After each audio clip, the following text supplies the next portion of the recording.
Thank you, Paula. I just want to make sure that you can all hear me without an echo, because I hear an echo from here. Is it okay? All right, okay. I'll believe you. Well, thank you all for coming. I see quite a few familiar faces. And I'm not sure what you expected, but I am warning you from beginning, it is sort of an academic presentation, because this has a lot to do, what I'm going to talk about has a lot to do with research and publication. And I want to talk first about, the title of my talk is The Architecture of an Archive, Modern Art of the Arab World. And the reason I titled as architecture, because I want to give an introduction to what this project that has been my main interest actually for the last maybe 50 years. I had this project in mind, and finally it's taken shape and the reality at NYU Abu Dhabi. So I'm very grateful to the UAE government and NYU for taking on such a big project. The idea behind why do we have an archives to begin with, and what do we mean by an archive? Because sometimes archives has some sinister implications, you know, people talk about secret archives, CIA archives, lists of names in archives. Well, this is far from it. This archive is, oh, thank goodness. Thank you so much. I was wondering about that. That's what I was hearing. So let me see, first of all, if this is working. Yeah. So I'm going to talk about why archives are important and what is it, why am I here talking about them this evening. First of all, I wanted to mention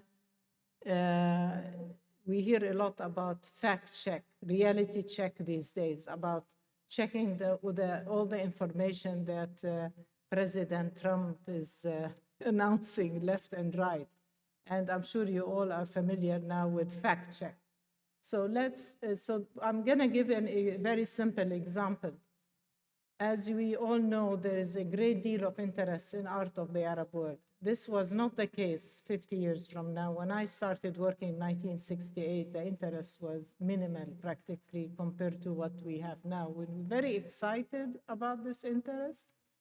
That interest covers art from the modern period to the contemporary.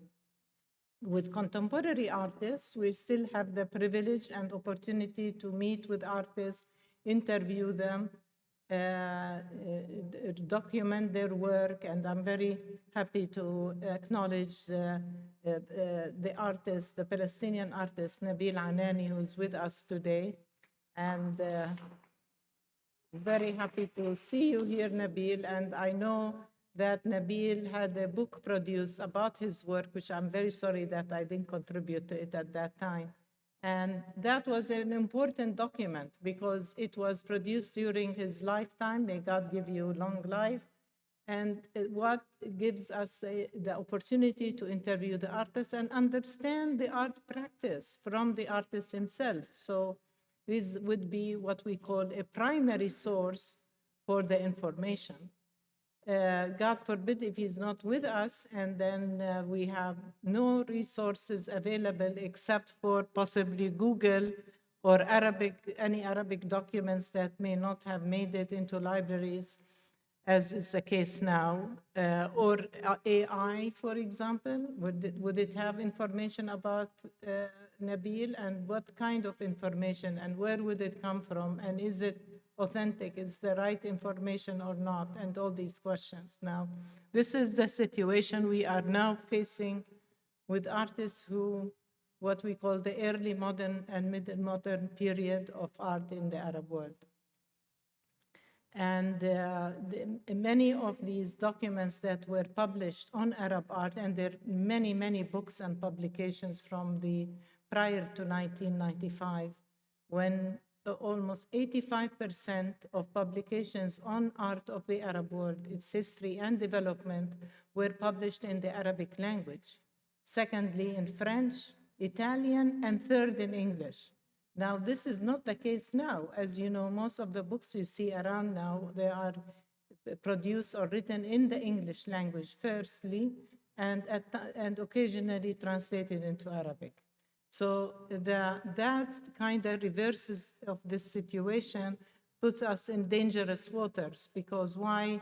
The original primary documents were all in Arabic, and many of those who are writing now don't have access to them, not by this decision of their own, but rather because of circumstances of the situation in the Arab world.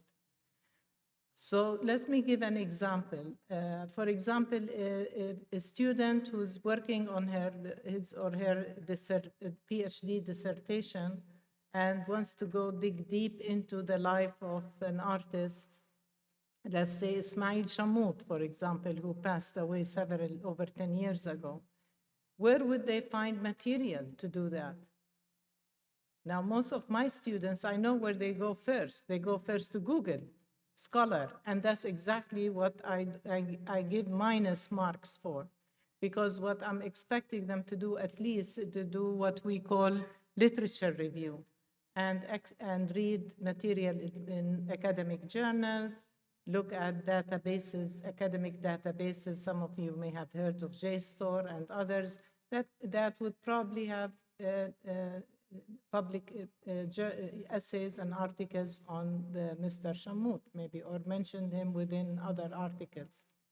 But other than that, it is very difficult unless someone has a large network.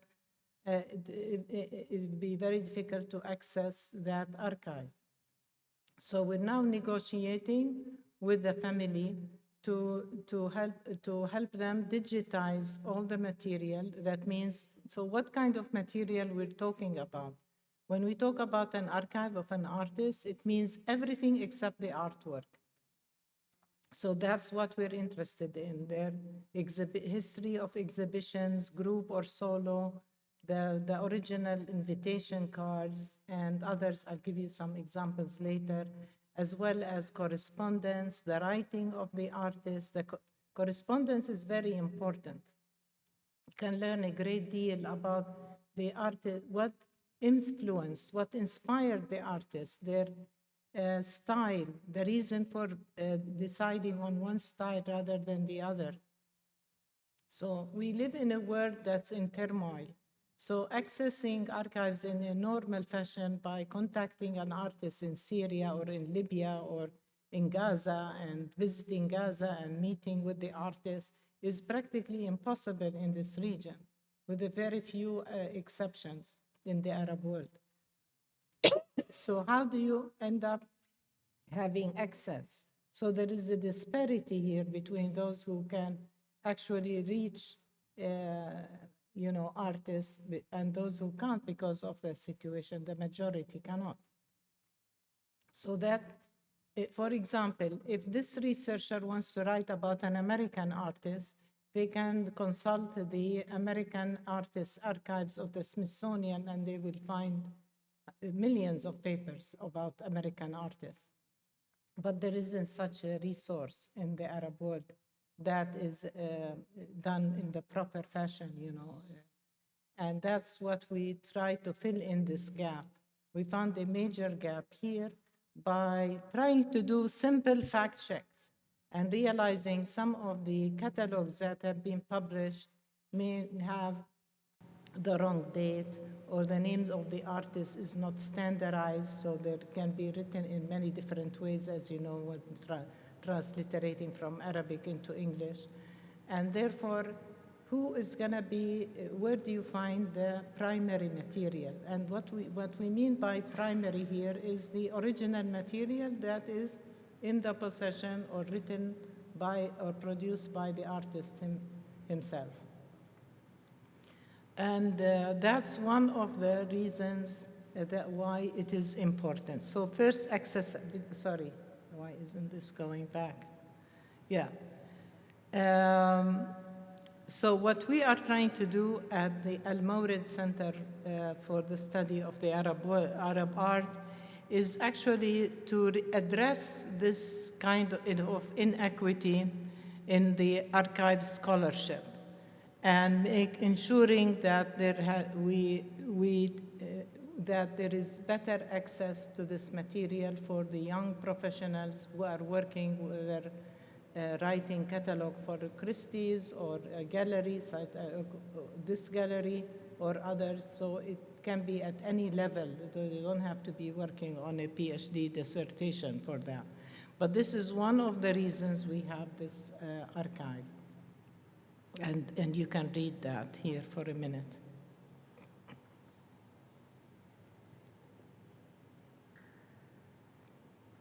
So the reason we actually collect these archives and digitize them is even more important now, as I say here, because all the resources are going to be in the future in the digital form. But how many books published in the Arabic language on the history of the Arab art have been digitized or have been made accessible in full, not just a page here, a page there, but systematically and organized in such a way to make them searchable and accessible. And this is our intention. So in 2020, the university approved a proposal by me to establish the Mawrid Arab Center for the Study of Art on campus with a grant from Tamkeen or the Abu Dhabi government. So we were very fortunate to get that grant to establish it. So, and when we, of course, before the establishment of the center, we looked around to other models of such a center in the Arab world. There were none. This is the only center dedicated only to the art of the Arab world. Of course, there are many other libraries. They may contain one or two collections from artists. And then we also visited those and inspected the material that they have. So it's a long process, but it's a very important one. And we also have a library, of course. We try to, we have scouts in different Arab cities that go around to flea markets and other places where they can find old books, and we purchase them for all on art of the Arab world in any language, including we found Russian language and Chinese. And so we have over 500 resources for books and journals, also rare journals. And prior to establishing the center, we had a series of focus groups. So we had people like you from the community to discuss with them and see how that center can actually serve the. And in the last 5 years, we have established an infrastructure for the operation of the center that complements the needs of not just our students, but all researchers. So the center is open to the public. So our campus is relatively open, and they can access the material either online or some material that's not online. They can access it on our terminals, computer terminals on site. So essentially, oops. This goes flying fast.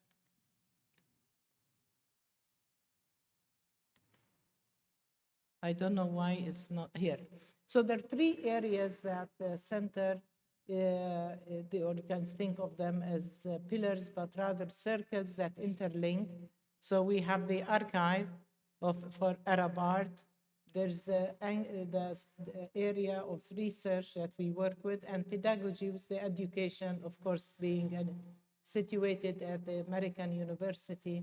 We work with our faculty and students and others, other universities also, Zayed and Sorbonne. Today we had a large class from the Sorbonne University program in archival studies that visited us also. So these are, it's not working, Dina. اشتغل هلا, okay. So the first area of research, we had to decide what are the areas we want to focus on. As we are collecting these archives, we are also working on research and publications. And the 3 areas that we're looking at are the history of art education in the Arab world. We are currently working on the archive of, for example, of the Palestinian artist Samia Zaru. And she was a very important contributor to education. I think maybe Nabil, you may know her and know of her contribution to the putting together curriculum. And I think we found papers that you worked on also with her on curriculum for the UNRWA schools, for Yemen government, for other places. So we look at how education in the art practice here we're talking about developed in the Arab world, and her contribution is essential. So and so not only it is the idea of making this material accessible, but also to ensure that the legacy of the artist is preserved in perpetuity and with their original documents, you see. Now, another factor which is very important, I didn't mention earlier, is that from the very beginning, we made sure that we do not take donations of this material unless this collection of documents is orphaned, what we call, or endangered due to war or natural disasters or whatever, fire, or that the family doesn't want the material and they may throw them out, trash it, or whatever. So in that case, then we take the material. But we don't want to remove, for example, Nabil Anani's documents from Ramallah to bring them over here. That's not the idea of purchasing such document. Knowledge cannot be purchased. There can't be a value on that. And what we want to do is maintain that each country preserves this material as national, their own national history, their patrimony. That cannot be removed. So this is very important. The other point we made sure is that personal information, anything sensitive material, we don't put it online. We keep it for researchers to read at the university after we digitize it. That's also very important. Another point that we limit our work to. And the third is that we don't curate. As I said earlier, we take every single document we can find and look, and we take an image of it because we don't know what would be important 50 years from now. So a postcard with some information, dates, names of other artists that an artist sent from a trip to Italy will give us open a whole new door for research or filling gaps or correct or fact check, use as fact check. So we don't curate. We don't say we want only the material from Samia Zaru that she worked on in this area or this decade. We take everything, we photograph everything, and we leave it up to the researcher to decide what they want to use. And these are a list of just some of the programs we do. We have master classes. That means those who are interested in deep diving into a certain subject, we invite a specialist and we discuss that, etc. We did one on Fatih al-Mudarris, which was fantastic because we had one of his students who was on the panel. It was a whole day workshop, and we focused particularly with the professor who specializes in Syrian art and Fatih's work, Annika Lensen. We studied his work with the color and the use of color and the type of material and his brush strokes. I mean, we really went into detail, and that's some of the areas that others don't give enough attention to. We also have a selection of publications. The first book we published was a translation for May Muzaffar's almost an autobiography of her life with the artist, Iraqi artist Rafi al-Nasiri. And that was published in Arabic several years ago. And so we felt it's important to translate into English for those who don't read Arabic. It is now, after a year after we passed, we have it up online, so you can read it on our website. It's very easy to find our website, Mawrid Arab Center for the Study of Art. For those who don't know Arabic, Mawrid means the source. So it's meant to inspire also others. Let's see. We also have sort of like a design journal online called Sawt al-Archiv. And actually, we took the name from a journal that was published in Cairo dedicated to art. And it's an amazing journal that was published for 2 years called Sawt al-Fannan from 1950 to 52. And we have all the editions. That is really an eye-opener. We have researchers who came in just to look at this journal and write essays in response to it. And that's what these essays are about, and they're more online now. So you can visit our website and read these essays. They are written by fellows who we have short fellowships that we offer to scholars.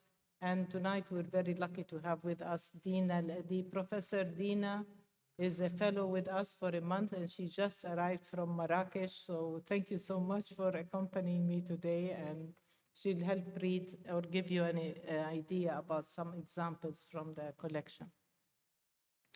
And so these were articles written by these fellows in the past, also inspired by material from our collection. We're in the process of translating these books. Some of you may be familiar with them. حوار الفن التشكيلي was a series of essays written in the mid-90s, edited by Shakir Hassan Al Saeed. And we're also about to start a translation of في أدب الصداقة, which is a series of letters exchanged between Abdurrahman Munif and Marwan Qassab Bashi, who's a Syrian artist who lived in Berlin for a long time. Both of them have passed away several years ago.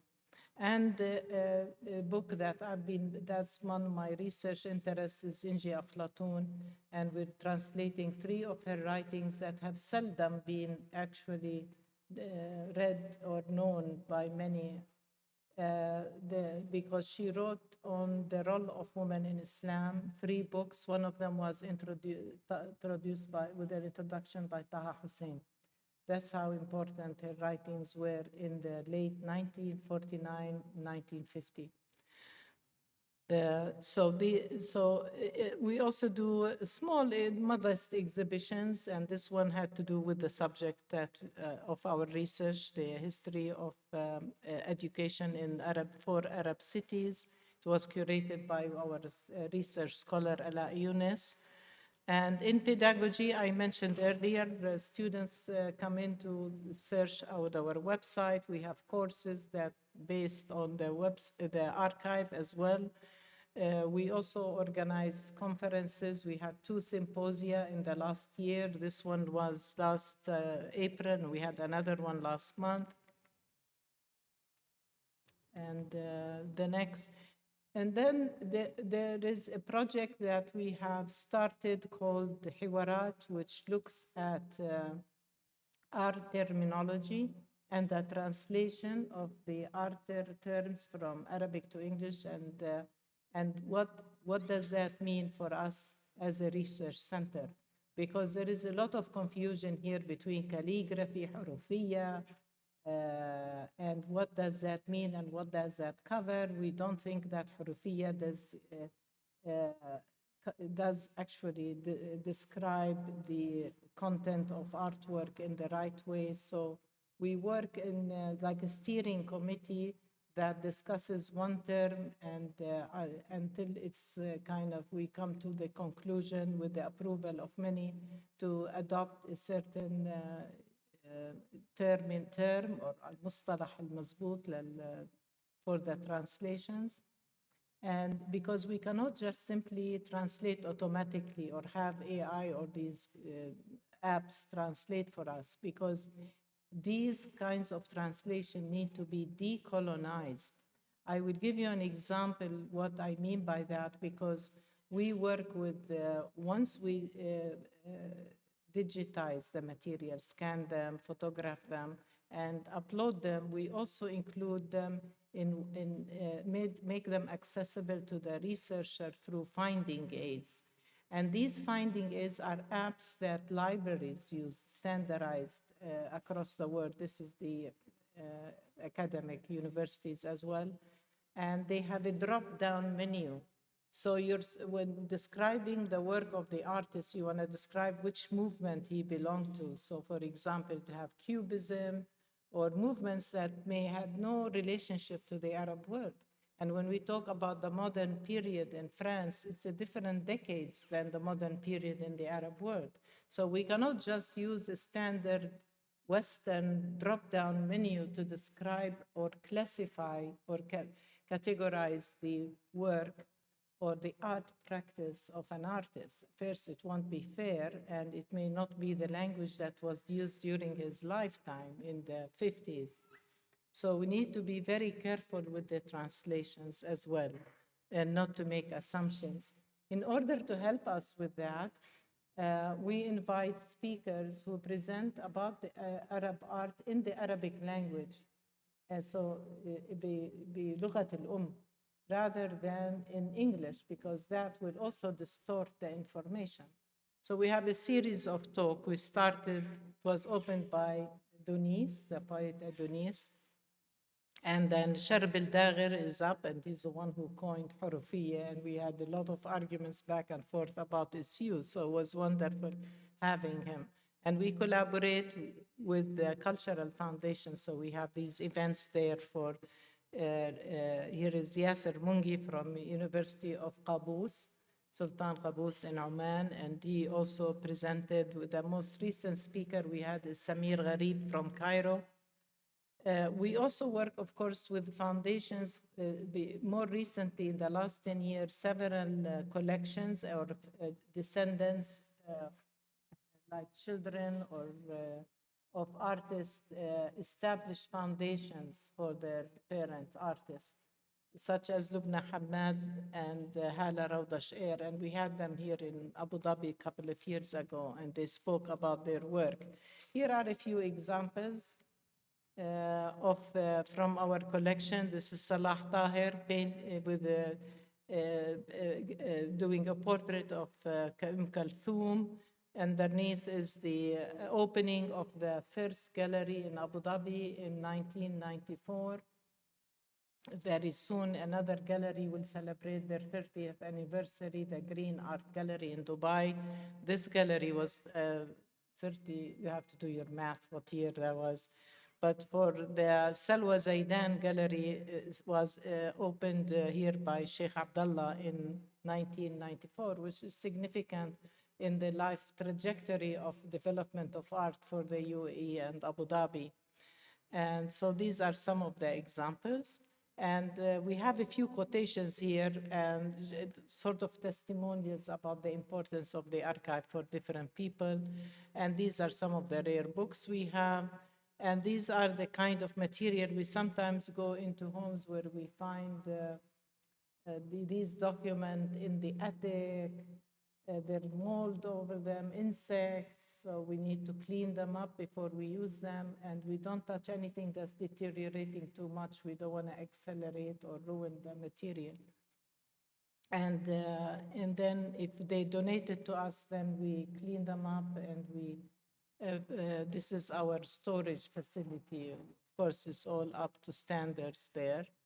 And here is Ahmad Nawash. We are very proud to have the collection of Ahmad Nawash, which we digitize in its entirety. There are over 4,500 documents, all very interesting about his life as a student, a lot of comments. And this interesting diagram here is a sketch of his artwork and his notations, and to himself how he wants to color the work. So this will also give us an idea how the artist decided on certain shades of color versus others and what resulted. And of course, with time, the color changes anyway. So that also is helpful.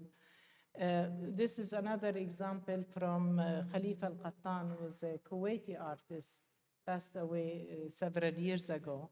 And he was a collector. He would collect anything. He attended many conferences and events and always collected. And this is actually notes that he wrote for when he visited the first Sharjah Biennale, believe in 94, is it? And yeah, and so we found that among his notes. I mean, he has so much material. It took us so far 8 months just to sort them into categories and putting exhibition works alone and so far. So far, 8 months, we haven't even started digitizing. That's how much material. And I'm going to give this example to Dina to just tell you what this is about, because I can't read it from here, Dina.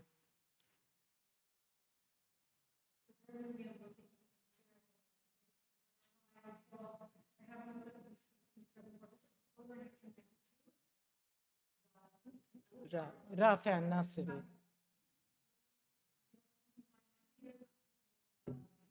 Iraqi invasion of Kuwait, and then the U.S. invasion, the first Gulf War.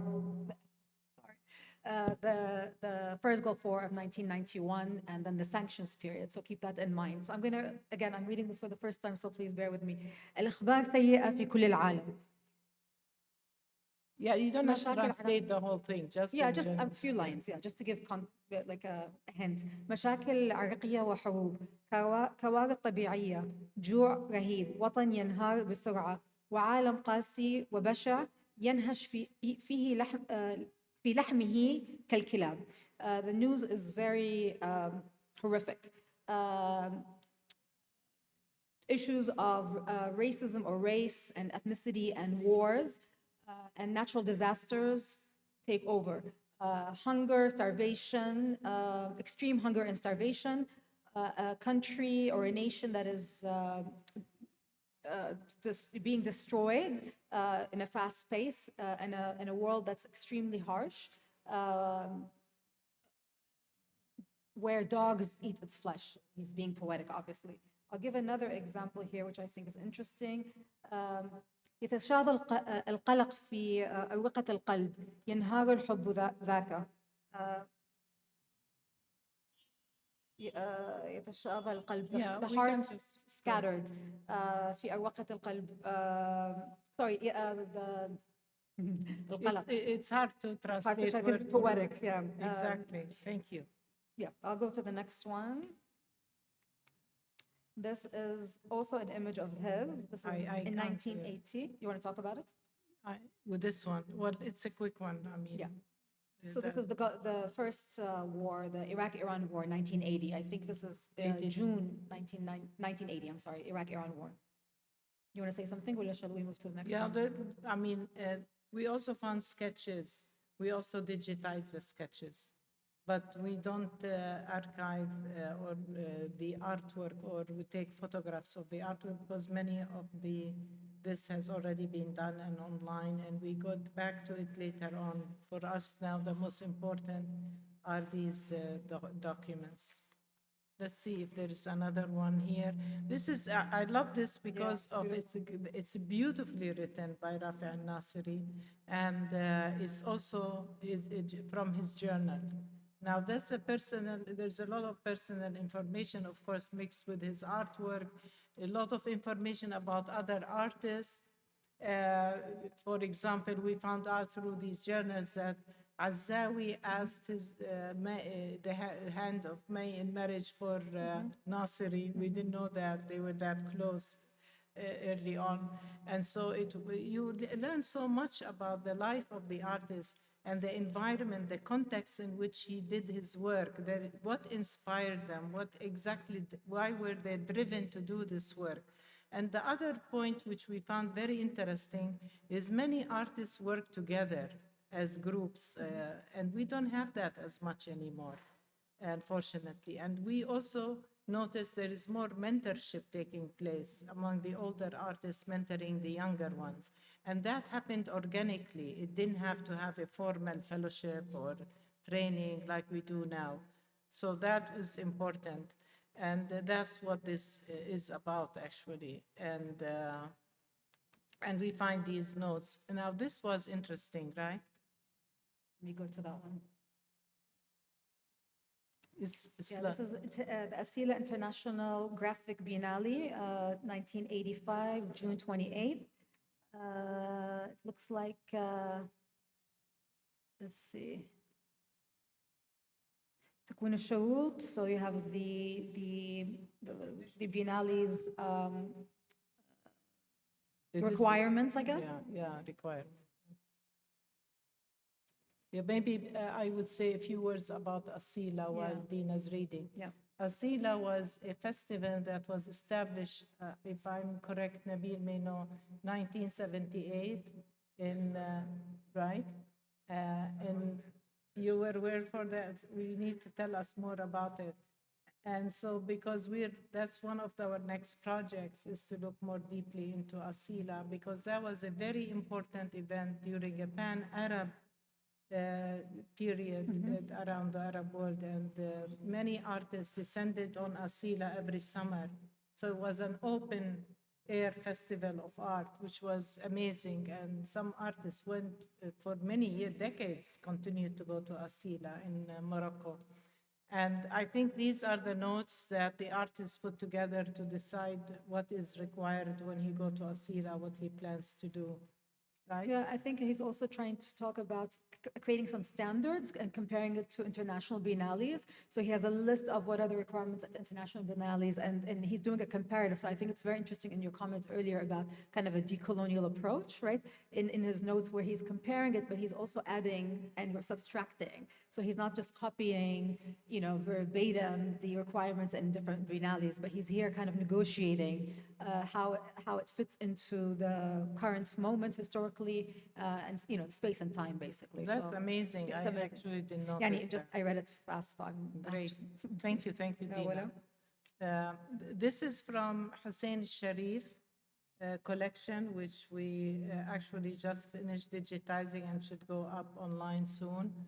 And so we found materials such as this under the Exhibition Histories project. But we also found that one from Baghdad, which we thought very interesting because the artist was planning or part of a group that were planning an exhibition across Baghdad. So not just in an art gallery, but an exhibit at Riwaq, in gardens, in different spaces that are not necessarily art dedicated to the art, because they wanted to distribute the art so that the different districts in Baghdad and more diverse people will see the art. So we thought that was very interesting. One of the examples was banks, even looking at something as the parking garage of the bank. So it was very interesting to think at a time like that, to see not just galleries or art institutions, but they were looking at things like banks, insurance companies, the telephone company. It was just very interesting that they were considering a much larger spectrum than we might even consider today. Yeah. And the other one from, I believe, 2000, when the artist was surprised to know that there were so many galleries open in 2000 after the war started in Baghdad, and they were still changing their exhibits and moving on. There are about 6 or 7 galleries very active during that period. This is one of the photos we have from the book by May Muzaffar. You can maybe see familiar faces there. Okay, I'm not sure why this is. Oh, here it is. So, Go back maybe. More? Okay, thank you, Dina. Know what I've done without you looking at this. Okay, now this is an example of, as I said, there is a process here that goes. Okay, so let's say we decided to collect the papers of Hussein Sharif. Then we generally do first an assessment. We contact the artist. We hope that he doesn't agree right away. We need some convincing. Why are we doing this? Why is it important to preserve the legacy of the artist? So we spend time looking at the material he has, which, as I said, could be a host of kinds of videos, also audio tapes of past interviews, pictures. We have hundreds of pictures. Thousands, actually, and letters exchanged. All you could see we showed you some examples. And then we do an assessment of the collection and its condition and how it serves research or whatever. And then after that, if the artist agrees, then they sign a legal agreement, how we're going to use it, how it's going to be uploaded. And then after that, we start sorting. Then we have archivists and researchers who go to the Hussein Sharif studio or home, and we sorted the material. And then because he lives in the UAE, he agreed that we borrow it and take it to our offices where we have a phase 1 camera that is a very fantastic, beautiful camera that we can photo digitize much faster. But generally we don't do that. We actually, like in Cairo, we are currently using the home of Azzeddin Naguib, where we are started working. We have a team of 3 people who were trained here and in Cairo in how to process the material and then digitize it and send it to us.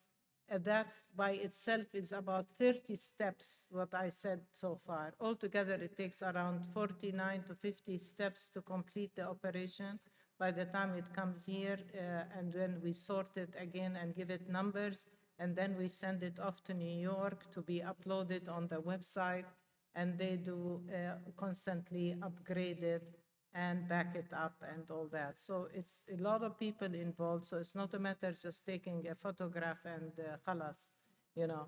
And so the other step that is very important, can we access the internet here or not? If it's possible, yeah, that'll be easier. So, and then it's uploaded on NYU website. So where we have a section for the Arab Art, Mawrid Arab Center.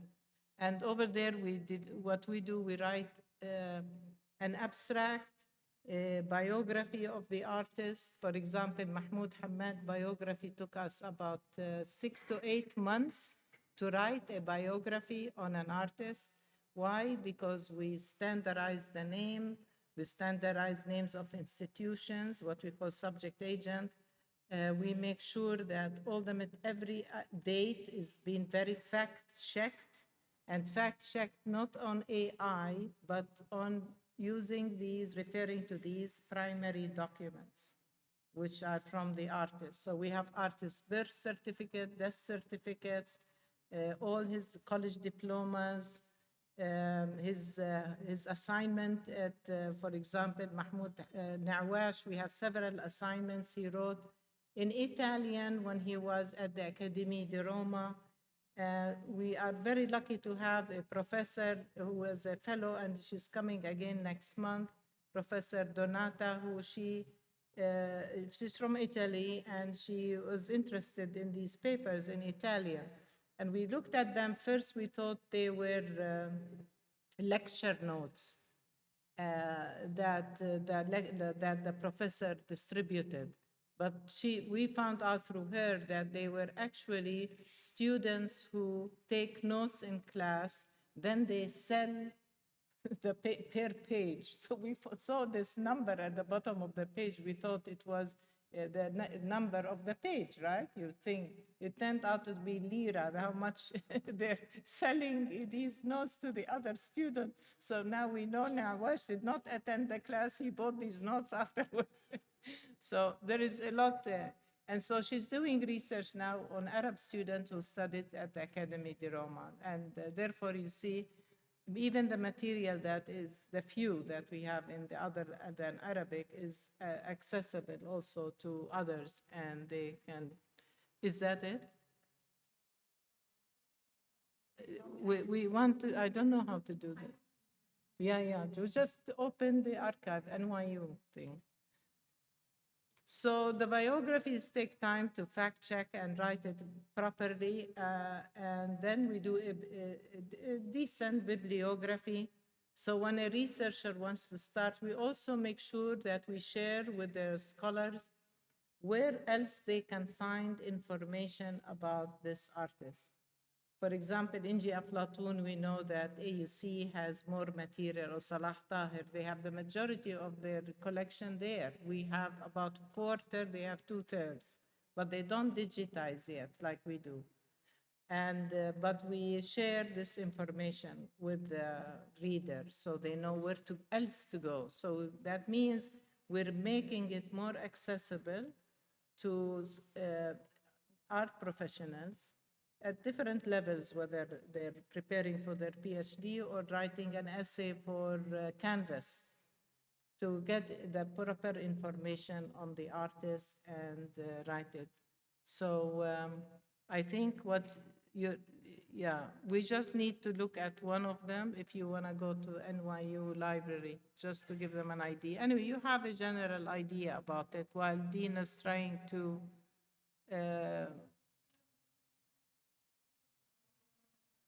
Hamad is good.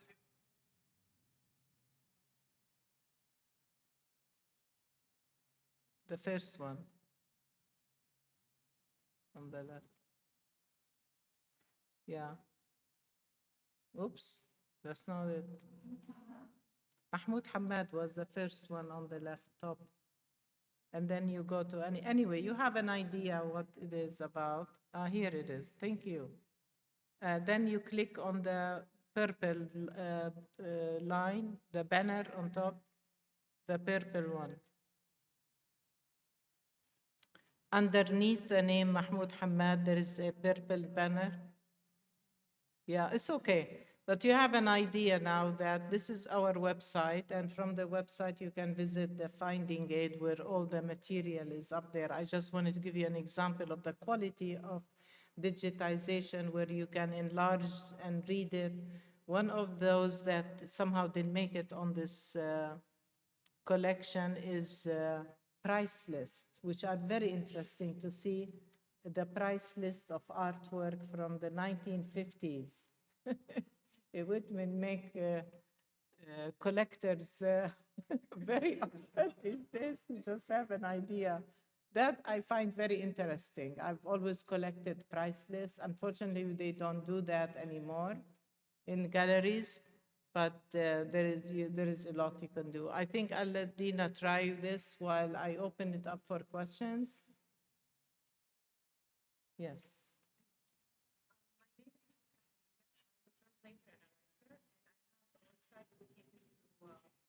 Enhancing the Arabic content, where I have around 80 books in Arabic. So my mission has been for a few years just to enhance the Arabic content. And I think the main problem with Arabic content that we don't have enough. But also, what makes it even worse, that we're losing a lot of published work because of maybe, property rights and all. And one great example is Hiwar between Adonis and Mudarris. I read it in Arabic, and I was really upset that we don't have a new, official Arabic version. I read it, unfortunately, PDF version available online, and I have the English one. So my conscience is comfortable with it. So my question here is, what are we doing regarding increasing or at least saving this old publications that are out of print? Is there any solution to do that? That's number one. And number two, regarding secondary data or resources, and I'm sorry if this is a bit out of scope. I'm Tunisian, and what I discovered that when it comes to Arabic publications, there is no unified system where I can, know what has been written in this matter, or like all the PhD, dissertations that has been written in this matter. Yes, yes. And coming, the great gap between North Africa and the Middle East, that also makes us do double work. And I think that's very common. What's your recommendation, hopes, inspirations? Thank you. These both are very good questions. In regard to the first one, yes, what you are doing is very important. If you preserve even 2 books only, that's good enough. But the point is that if you're digitizing the book and putting it up online, it needs to be updated. The software has to be updated in 20 years. Otherwise, it won't be possible legible. So I uploaded, through the help of course, not myself, but through the help of a university in the US, the very first images of Arab art on the internet, the very first. So when the internet, or the highway, of the great highway, if you remember, in the Bay Area, I live in Berkeley, so I went straight to the university to check what is on this, World Wide Web about Arab art. So I wrote Arab art in different ways. I always got Arab stallions, drawings of horses, Arabian horses. I was very frustrated. I tried it in so many ways you can imagine. Arab world, each Arab country, art, modern art, contemporary art, but that was 1994. So there was none. And so we put up about 100 images. Now you can't read that website because it hasn't been updated, you see? So that's the issue here. So this is the work that the National Archives of countries should undertake because it's a big operation. It takes more than one person, but each work that you do, if there is already a repository of books, you could donate these books, could donate them to our library, of course, that's one way. And in regard to the other point, that is a very important point for me as a researcher. I started making a list of the dissertation topics in 1980s. At that time, it was easy. There were not that many. And many of the PhDs were actually in art education. So you'll find many students from Saudi Arabia, actually, and the Gulf studying Arab education, art education at major universities in the US and Pennsylvania and others. So by that time, they started specializing in the subject of Arab art. And I think Dina could also answer to that question better. But you have to have an advisor who has knowledge about the region's art in order to apply for a PhD. But that did not exist in my time. There were none in the whole United States, like faculty who specialize in art from this region.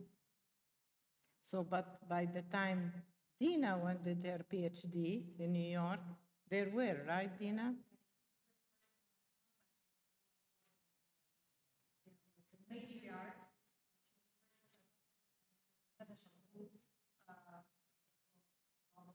Mawrid, and then Zainab Bahrani at Columbia University. So it was the matriarchs who really started this, and Salwa was on top of that list. So there, like Salwa said, at the time in the 90s, it was, 3 people, and Salwa was number 1, طبعا. Until 2014, I would say. شوية things are changing, طبعا, but pretty much this is the main issue. And then the question in regards to translation between the issues of North Africa and West Asia, that's a huge issue. Most of us who are Anglophones who come from West Asia, it's really hard to do the transition to working with professors of Francophones. So that's a bigger issue. That's another issue. It's another issue, and that I struggle with. I live in Morocco, and I mean, I can address it, but I think it's a much bigger issue that needs to be addressed, and there needs to be more interest and collaboration, obviously, by institutions and national museums. That's a huge issue. That's and a huge gap. Yeah, but in answer to... But there's an interest, a huge interest. There is a huge interest. In answer to your question, in France, all university dissertations are listed in the National Library. You can find them also in the British Library for all universities in England, but not in all universities in the US. There's no one, portal for that, but you can visit each university sometimes and find that. Or if you get to know, you work in the field, you make your own list, like we have our own list. So far, it's around 214. So it's not a long list, but it took years to put together. We sent one of our researchers to University of Cairo, and we got a list from the university. They were very helpful, and they gave us a list of all the dissertations that were written on subjects of Arab art, which were very interesting. We didn't go to Ain Shams art education department, but the other one. But in Tunisia, I don't know of that, but we hope to work with Morocco and Maghreb al-Arabi soon, I hope, on this. But these are very important because this is how we find specialists who can fact check, right? Because these specialists who have done their dissertation, most of them have actually worked with primary documents. I don't know if this answers you. Maybe I'll just say one last thing about the question of translation. I think what's interesting, because you're bringing up Morocco, what's happening in North Africa, and especially Morocco and Algeria now, there's a national project of Anglifying North Africa and moving away from French as part of the decolonial project. And of course, English is part of the colonial project or neo-colonial project. But at least for now, what's happening in Morocco and Algeria is there's a move away from French and moving towards English, which is interesting because it will bring us closer in the sense like us meaning the West Asia and North Africa. There are other issues that need to be brought up, but I think this is an interesting move that's happening and it's drastically changing very, very fast. And I think it's promising. Let alone, we can put the problematics on the side for now and we can talk about that as a whole, but I think that that's going to bridge the gap for us. Any other questions? Good evening. My name is Iyad Al-Musawi, contemporary artist from Iraq. Well, thank you very much for the lecture. Very interesting. And that project is very important and needed, not only in UAE, in all Arab countries. And I'm glad that you have systematically worked over how many years now? 5 years? Great. But you need, in front of you, there is a big scope of work, actually. I thank you for observing that. Yeah. Yeah, that's true. And actually, we started with Corona, so we weren't able to start. Yeah. This work was done in 2 years and 3 months, to be specific. Yeah. And then we had to train staff for new things, develop a structure which didn't exist before. There was no model for the Arabic language. Actually, if you allow me, this project, you can, I don't know, the best word for it, you can franchise it for the all Arab countries because the scope of work is too big. And especially when you talk about modern Arab artists and contemporary Arab artists, to link all that efforts, and that really will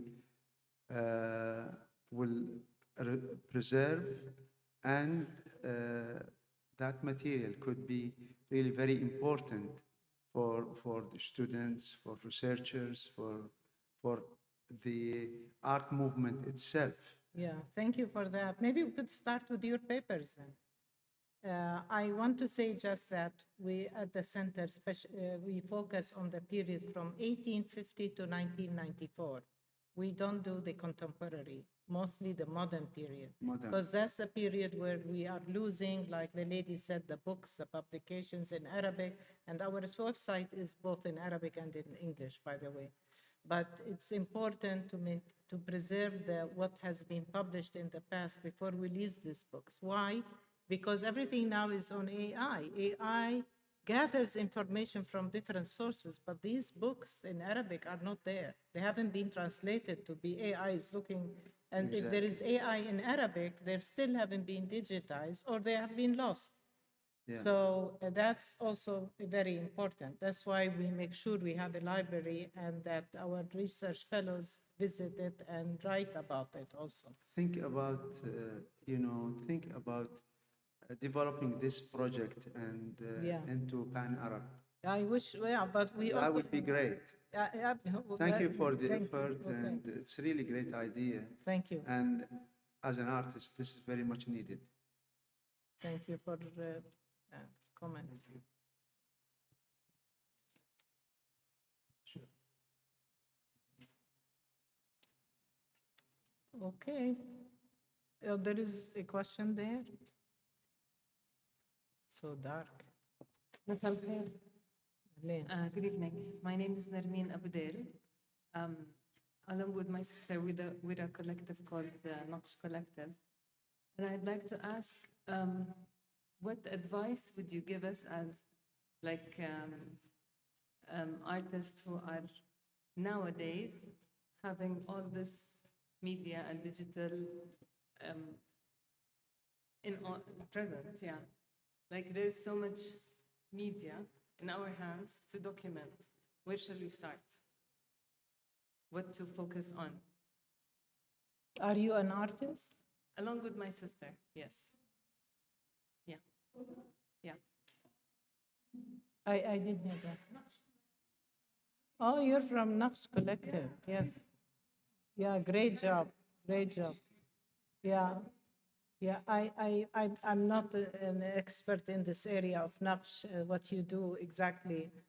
I know about the history of embroidery a little bit, but I think, what can I advise you? I mean, I don't, this is not my area. I can't advise on it specifically, but I can say that we need more libraries.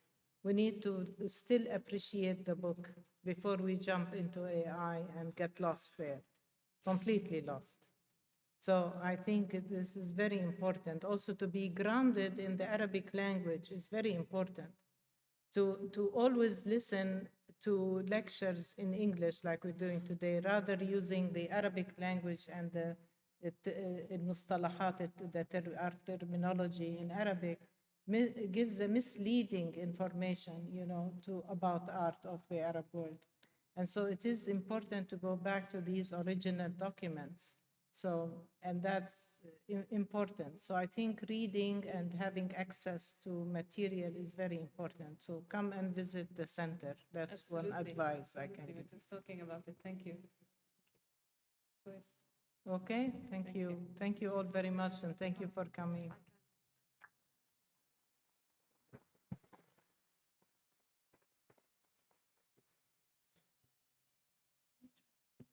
Okay.